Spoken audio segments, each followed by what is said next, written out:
You are listening to the Slow Living Podcast, and I'm your host, Stephanie O'Day. What if I told you that you could truly have the life of your dreams, the life you've always wanted, one filled with abundance, joy, and a sense of purpose? It's absolutely possible, and I see it each and every day with my coaching clients. It all starts with learning how to slow down. You deserve to live the life you've always dreamt about. Let's get started. Hi there, Slow Down Society. Steph here, and we're on episode 122 of the Slow Living Podcast. And today, I want to talk to you about zero-sum thinking or zero-sum theory. And I had kind of heard of this term a few years ago when I was doing a lot of research and reading about different psychology traits and theories and ideas. And it came about again. I was listening to a podcast called If Books Could Kill, which is a super fun podcast. And they were talking about Robert Greene's 48 Laws of Power. And I read, well, I only half read. I skimmed, I guess, Robert Greene's 48 Laws of Power. I don't know, back in 2011, 2012-ish.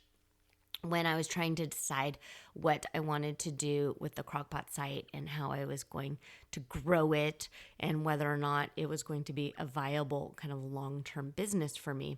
And this book kept getting brought up in different kind of blogging business circles. And it was a bunch of tech bros who kept talking about this book. So I bought it. Didn't really like it.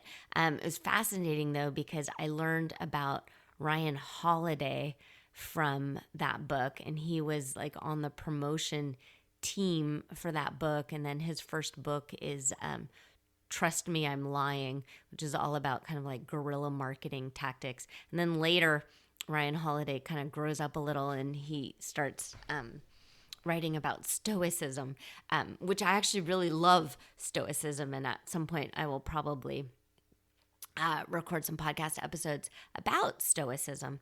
But zero-sum theory got brought up again. And in that 48 Laws of Power book, it's sort of this like playbook on how to win. And the idea is that if you're winning, other people are losing.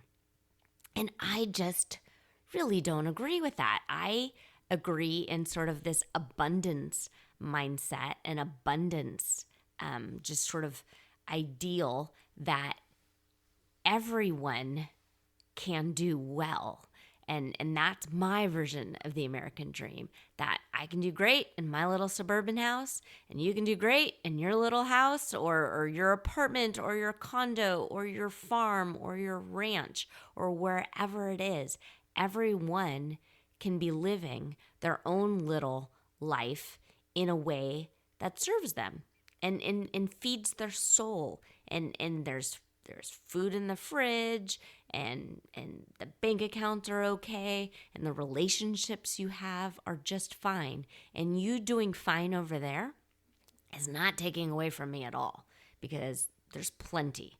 And so this zero-sum thinking and zero-sum theory is the idea that if someone is doing better, they have the one and you have the zero, and there can't be a tie.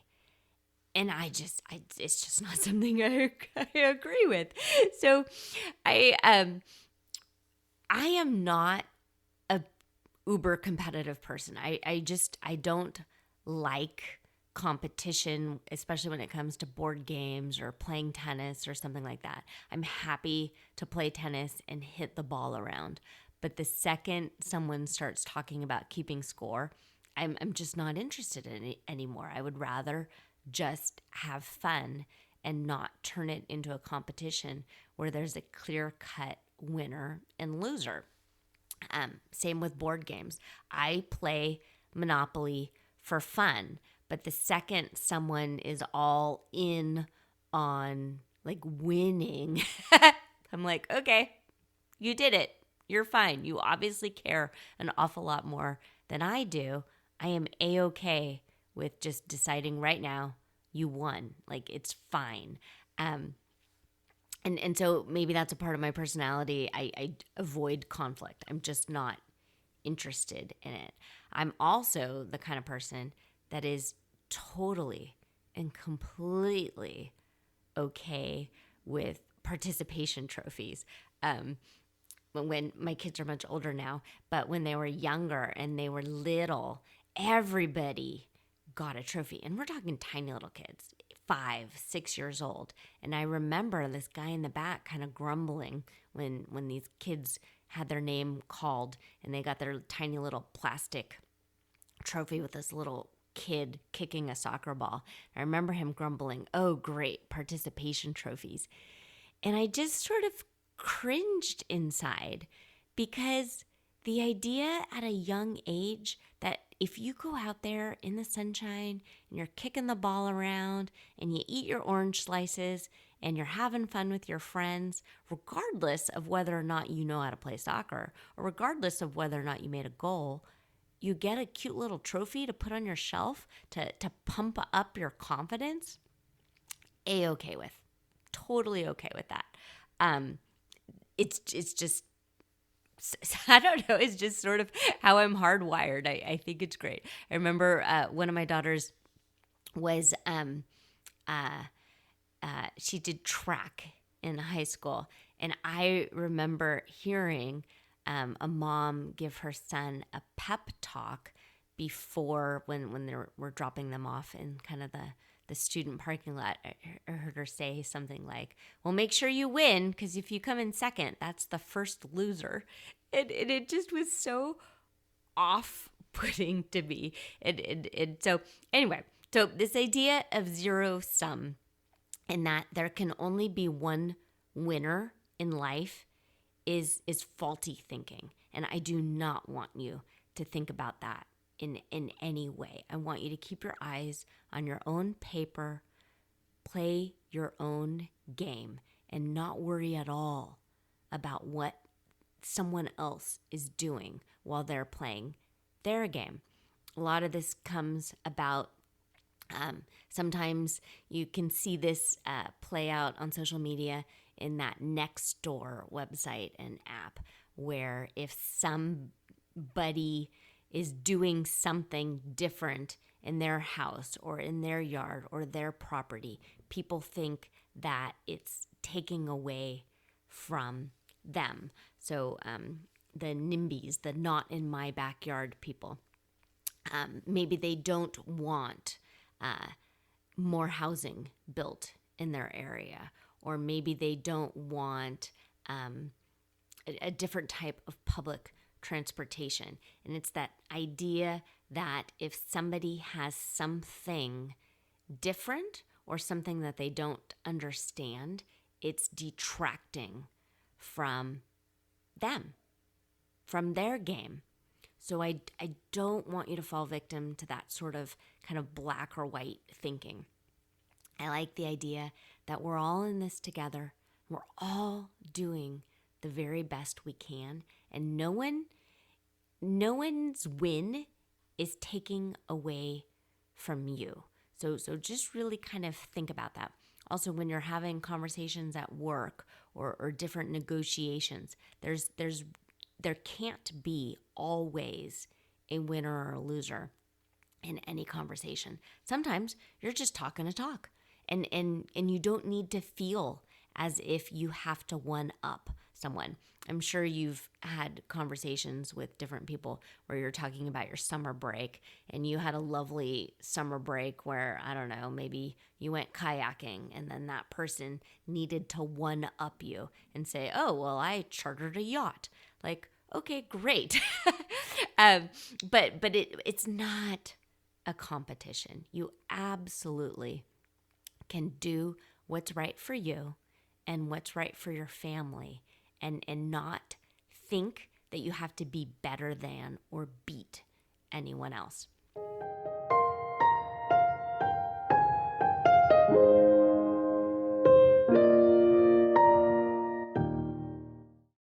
When it comes right down to it, we all just want to climb into bed each night, feeling calm, content, and at peace. We want to know that we were able to keep all the balls in the air and were productive without neglecting our own needs and wants. I know, I get it. That is why I recorded a free masterclass on the 10 things happy, successful people do each and every day, and I'd love for you to join us. Learn simple and practical tips to reclaim the sanity and joy in your home and family at stephanieodea.com/masterclass.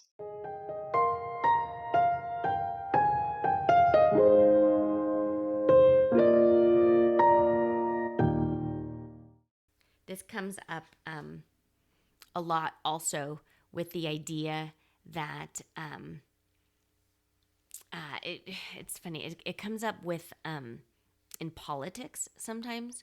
If you have worked really hard for something, so let's use student loan forgiveness, for example. If you've paid off your student loans, it's the idea that other people need to work just as hard as you do. And the idea that maybe their loans are forgiven somehow takes away from the hard work. And so why bother and that kind of thing. So that is, again, sort of this zero-sum theory thinking, and that other people should suffer because you did, or other people should work hard because you did. But what I'm asking for you to do is to just put blinders on and just not worry about what anybody else is doing, and just play your game and do it the best you can. And then just trust that other people are doing the best they can, and just kind of filter out that noise and the nonsense that there's one way and one way only to do things. I want to give you a few different episodes that I've recorded in the past that sort of build upon this theory that might be helpful to you.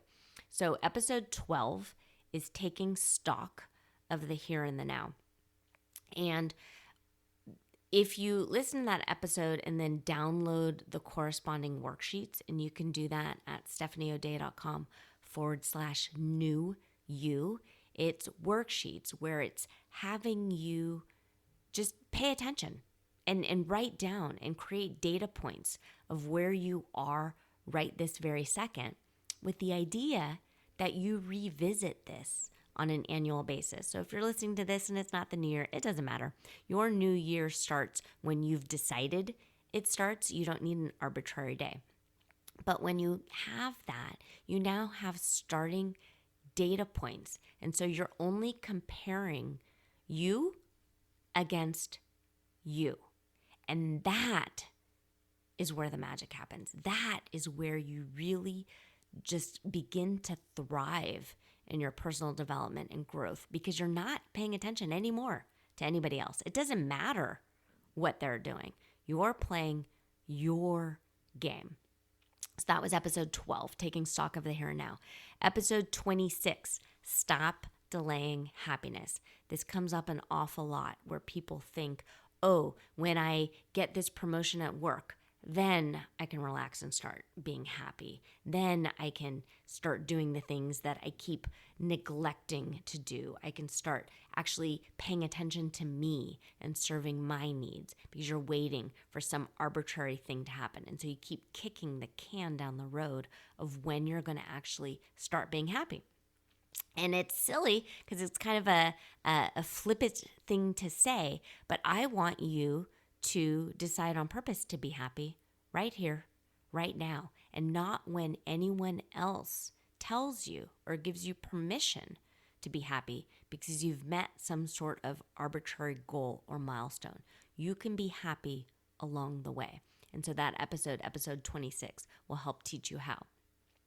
Episode 36, becoming resilient. So in real life, bad stuff happens. And I don't like it. You don't like it. And it just is what it is. But if you are centered and calm and stable and have your self-regulation in check, you don't need outside things to make you feel confident, because you're inside, you're strong, you're stable, and that's the resiliency. It's sort of the idea also that you have flexibility. So if you imagine that you're kind of like bushes and the wind comes, but you have really strong, stable roots, and so you can sway back and forth when bad weather happens. You're strong, you're stable, you've got a foundation, you are resilient, versus a twig that might just snap under pressure. That's not what we're trying to do here. Episode 51, Adult Friendships. This is a really good one to listen to, especially if you find that you are a competitive person and you do have that kind of zero-sum thinking already, and you're wondering why you don't have very many friends in your life. It's something to just pay attention to, and something to work on, and try and cultivate friendships that can withstand mistakes and learn how to apologize and move on. It's just really important. A lot of times people come to me and they feel as if they don't have a best friend, or they don't have someone that they can really truly be themselves around, and they're constantly masking or trying to morph into what other people's idea is of who they should be. And that's not healthy. So listen to that episode, decide who you are, be authentically you, and kind of unapologetically you, and then find people that like you for who you are.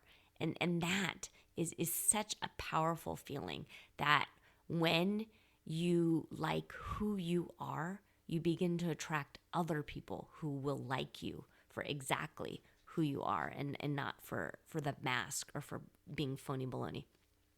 And then episode 54 is the last one that sort of piggybacks off this, and that's called SMART Goals Are Stupid. So SMART goals are specific, measurable, action-oriented, result-oriented, and time-driven goals. When you are on a journey of self-regulation and self-growth and personal development, there's no time frame. There's not, by March 1st of 2 years from now, I'm going to be a perfect human being. No. You're taking teeny tiny little baby steps towards the ideal, and you're enjoying the process along the way. That's the marker of a life well lived. That's when you are slowly, just really, truly in love with who you are and who you're becoming. And you know that it's not taking away from anyone else. If anyone else is doing something different, that's on them.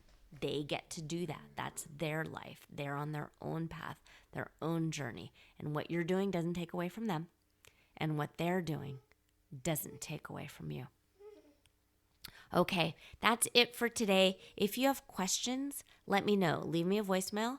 There's a voicemail recorder app at stephaniodea.com/podcast, or shoot me an email. Track me down on Instagram. On Instagram and Facebook, I'm at Stephanie O'Day. My email is steph@stephaniodea. I'm a real person. I answer my emails. I'm happy to help. If this brings up questions and you want some mindset coaching on it, you can sign up for a free mindset coaching call at stephaniodea.com/mindset. Okay, pretty people, as always, I think you're amazing. I think you're wonderful. If you've got questions, let me know. I'll talk to you again next week.